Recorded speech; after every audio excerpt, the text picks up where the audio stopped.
Hi అండి, అందరికీ నమస్కారం. Welcome to my channel simply కళ యూట్యూబ్ ఛానల్. నేను చంద్రకళ. ఇవి కొరమీన పచ్చాపలండి. చేపలలో చాలా రకాలు ఉంటాయి కదా, బొచ్చ చేపలు, బంగారు తీగ, అవి ఇవి అనేసి. ఇవి కొరమీన అంటారండి, కొరమేలు. వీటిలో ముళ్ళులు తక్కువ ఉంటాయి కాబట్టి కొంచెం రేటు కూడా ఎక్కువ ఉంటుంది, కాస్ట్లీ ఉంటుంది కొద్దిగా. దీంట్లో కొద్దిగా పసుపు వేసుకుంటున్నాం ఫస్ట్. మంచిగా కడిగి పెట్టుకున్న తర్వాత ఇప్పుడు వీటిలో పసుపు, కారం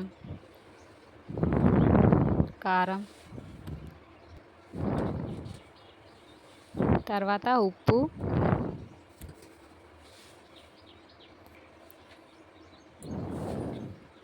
ఇంకొంచెం కారం వేసుకుంటున్నానండి. ఈ చేప కూరలో కారం అయితే కొంచెం ఎక్కువ పడుతుందండి, మామూలు కూరల కంటే. ఈ చికెన్ వాటికంటే వీటిలో ఎక్కువ పడుతుంది. చింతపండు అండి, ఒక పిడికెడు చింతపండు, పిడికెళ్ళు చింతపండును నీళ్ళలో నానబెట్టుకోవాలండి. 2-3 గ్లాసులలో నీళ్ళు వేసి నానబెట్టుకోవాలి. తర్వాత ఆయిల్ కూడా వేసుకొని ఈ ముక్కల్లో ఇవన్నీ పట్టేటట్టు కలిపి పెట్టుకుందామండి కాసేపు.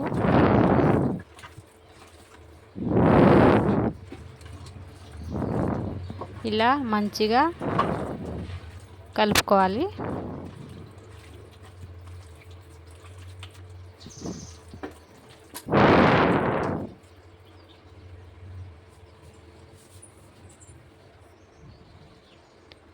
ఇలా మంచిగా కలుపుకున్న తర్వాత అల్లం వెల్లిగడ్డ పేస్ట్ వేయడం మర్చిపోయినానండి. ఇగో అల్లం వెల్లిగడ్డ పేస్ట్ కూడా మళ్ళీ వేసుకుంటున్నా.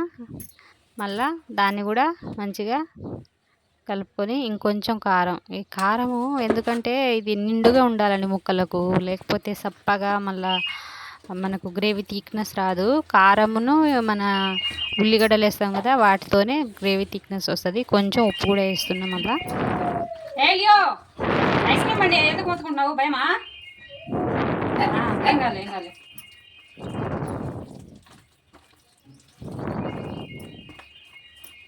ఇలా మంచిగా అన్నీ కలుపుకున్న తర్వాత అది కాసేపు నానుతుంది. మనం ఉల్లిగడ్డలండి, ఇవి కొంచెం చిన్న సైజు కాబట్టి నేను 6 ఉల్లిగడ్డలు తీసుకున్నా. పెద్ద సైజు అయితే మీరు ఒక 3 తీసుకున్నా సరిపోతుంది.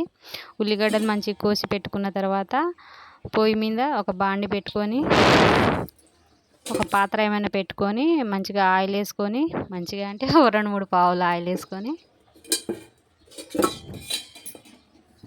ఉల్లిగడ్డలు కోసి పెట్టుకున్న ఉల్లిగడ్డలు అండి, కొంచెం పోపు గింజలు, ఒక 6-7 ఎండుమిరపకాయలు వేసి కోసి పెట్టుకున్న ఉల్లిగడ్డలు వేసి ఇవి మంచిగా వేపుకోవాలండి.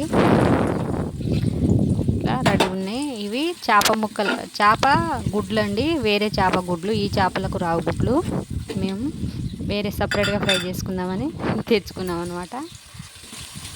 ఇవన్నీ మంచిగా వేపుకోవాలండి. ఉల్లిగడ్డను, ఎండుమిరపకాయలు అవన్నీ వేసినాం కదా, కొంచెం పోపు వేసి కలుపుకోవాలి. అలా ఉల్లిగడ్డ వేగుతున్న దాంట్లో ఇంత చిటికెడు వాము తీసుకొని, వాముని ఇట్లా చేతితో నలుపుకోవాలండి.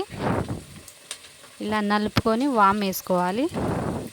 వాము వేసుకుంటే ఏంటంటే మనకు చేప కూరలలో ఆ పులుపు ఉంటుంది కదా, పులుపుతో కొంతమందికి కడుపు నొప్పి అంటారు. కాబట్టి వాము వేసుకుంటాం కాబట్టి కడుపు నొప్పి ఉండదు, మంచి టేస్ట్ కూడా బాగా వస్తుందండి. మీరు ఇలా ట్రై చేయండి. చాలామంది వేయరు కదా, మేము వేస్తామండి కంపల్సరీ. మరి ఎక్కువ వేయద్దు, కొద్దిగా ఒక చిటికెడు వేసుకుంటే సరిపోతుంది. ఉల్లిగడ్డని ఇలా మంచిగా వేసుకోవాలి.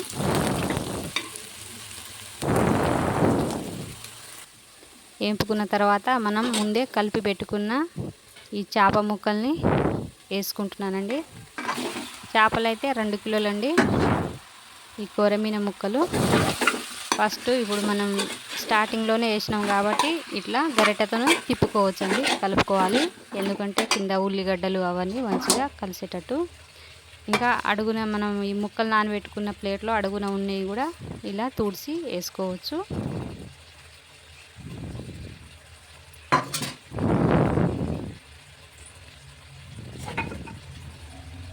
మళ్ళా కిందికి పైకి అనేసి, ఇట్లా కిందికి పైకి అనేసి గరిటెతో తిప్పుకోవాలి. ఇప్పుడు ఇది స్టార్టింగ్ స్టేజ్ కాబట్టి తిప్పుకోవాలండి, కలుపుకోవాలి మంచిగా. ఆ ముక్కలకు ఆ ఉల్లిగడ్డలు అవన్నీ ముక్కలకు అంటుకుంటాయి, కిందన ఉండిపోకుండా మంచిగా కలిసేటట్టు కలుపుకొని ఇంకా సిమ్ములో పెట్టాలండి. స్టార్టింగ్లో సిమ్ములో పెడితేనే అది మాడకుండా ఉంటుంది. ఇంకా మధ్య మధ్యలో ఇలాగా క్లాత్ పట్టుకొని ఇలా ఎత్తి దించడం చేయాలి, ఎత్తి పడేయడం. అందరు చేస్తారులే ఇట్లానే, కానీ కొంచెం టేస్ట్ వేరే వేరేగా వస్తుంది కదా. మీరు ఎవరైనా కొత్తగా నేర్చుకోవాలి చేప కూరల్లో ఏమైనా వెరైటీ అనుకుంటే, ఇది వెరైటీ కాదులే కానీ చాలా బాగుంటుంది. సింపుల్గా టేస్ట్గా ఇంట్లోనే మనం వండుకోవచ్చు.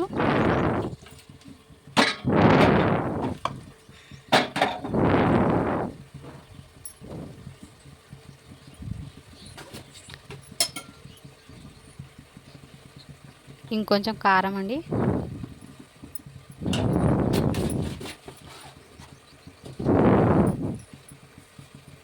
మళ్ళీ ఇలా కదిలించేయాలి. ఆ కారం కూడా మగ్గాలి కాబట్టి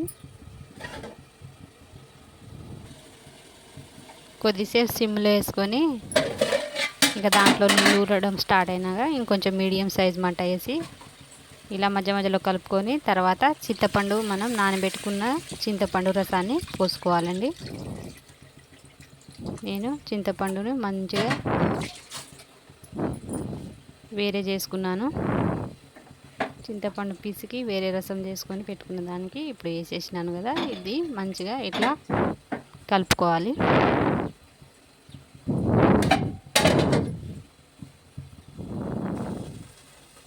మనం చింతపండు రసం వేసిన తర్వాత మళ్ళీ కింద ఏమైనా అడుగంటిందా లేదా అని గరిటెని మెల్లగా మధ్యలో ఇలా దించి చూసుకోవచ్చండి, చెక్ చేసుకోవాలి. ఏం లేదు, కొంచెం ఇలా గ్యాప్ ఇచ్చి ఇలా చేస్తే ఏమైనా కింద అడుగంటే ఛాన్స్ ఉన్నా మంచిగా కలిసిపోతుంది, అడగట్టకుండా ఇంకా ఉంటుంది. ఇవి ధనియాల పొడి అండి. దీంట్లో కొంచెం జీలకర్ర, కొద్దిగా మెంతులు, కొద్దిగా ఒక 5-6 మిరియాలు వేసి నేను పొడి పెట్టుకున్న ధనియాల పొడిని కూడా వేసుకున్నానండి.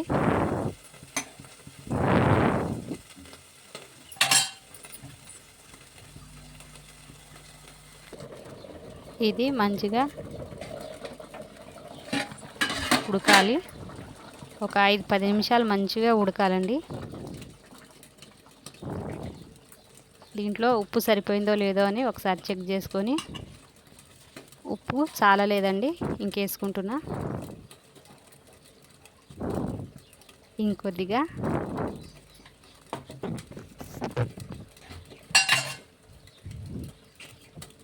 ఓకే. ఇప్పుడు మళ్ళీ ఇంకోసారి ఇలా కలుపుకుంటే సరిపోతుంది.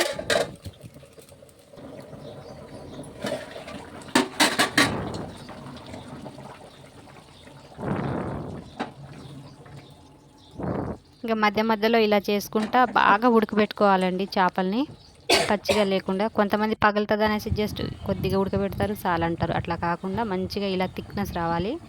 మంచిగా కోసి పెట్టుకున్న కొత్తిమీరని కూడా వేసుకోవాలండి. కోసి కడిగి పెట్టుకున్న కొత్తిమీరని వేసి కాసేపు ఈ కొత్తిమీర కూడా అల్లం మగ్గాలి. ఇలా జస్ట్ ఇలా కలిపితే సరిపోతుంది.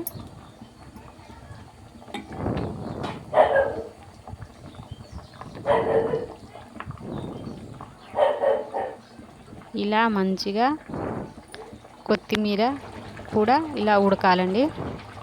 ఇది చల్లారినాక మనము అన్నంతో కానీ జొన్న రొట్టెలతో కానీ తింటే సూపర్ ఉంటుందండి. చపాతీతో కూడా బాగుంటుంది, కానీ చపాతీ కంటే జొన్న రొట్టె అన్నం మీద సూపర్ ఉంటుంది. అన్నం మీద అయితే ఇంకా బాగా చల్లారాలి.